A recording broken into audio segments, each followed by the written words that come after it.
Omuntu yenna okumanya butya bw'aba ayimiridde ku nsonga ezeekuusa ku kubeera n'akawuka ka mukenenya aba alina okugenda okwekebeza era nga yeeno ensonga gavumenti ya Uganda gy'esinze okussaako essira okukendeeza akawuka kano. Akakiiko ka Uganda AIDS Commission kalangiridde nti omuwendo gw'abaana abazaalibwa nga balina akawuka kano gukendedde era nga kaakano abaana 3500 bokka be bazaalibwa n'akawuka kano era nga buno buwanguzi bw'amaanyi nnyo ddala eri eggwanga.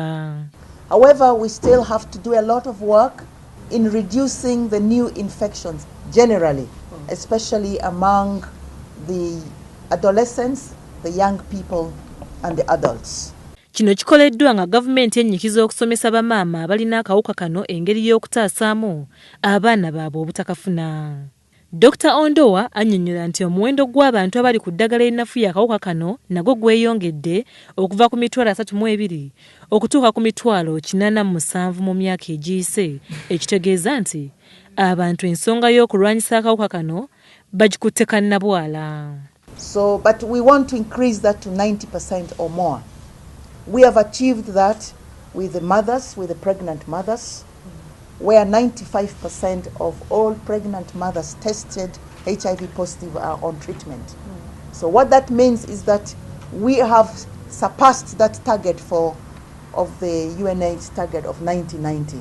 Ye akulira ekibiina ky'amawanga amagatte ekirwanyisa mukenenya ki UNAIDS wano mu Uganda Amakobe Sunday asiimye mukyala w'omukulembeze w'eggwanga Janet Museveni olw'omulimu omulungi gw'akoze okusobola okutangira akawuka kano okweyongera mu bantu. Wabula alaze obweraliikirivu nti abaana abali mu myaka 15 okutuuka ku 24 be basinga okufuna akawuka kano ensangi zino.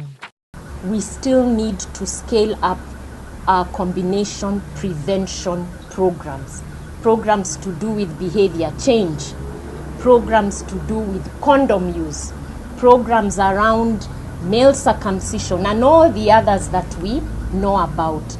And that's why, as she said, World AIDS Day this year on the 1st of December is focusing on that prevention message. Onera alaze obwennyamivu nti obuyambi obubadde nga buva mu mawanga ag'ebweru okulwanyisa akawuka kano bukendedde, bw'atyo n'asaba ekikwatako wano okwongera amaanyi n'okuzuula engeri ze basobola okwongera okulwanyisa akawuka kano ku lwabwe nga tebeesigamye nnyo ku buyambi buva bweru. Omwaka guno olunaku lw'okujjukirirako n'okwekuba mu ttooki ku nsonga za mukenenya lugenda kukuzibwa nga lumu omwezi ogwa Desemba e Kalangala. Olive Namlindwa, Kura WBS TV.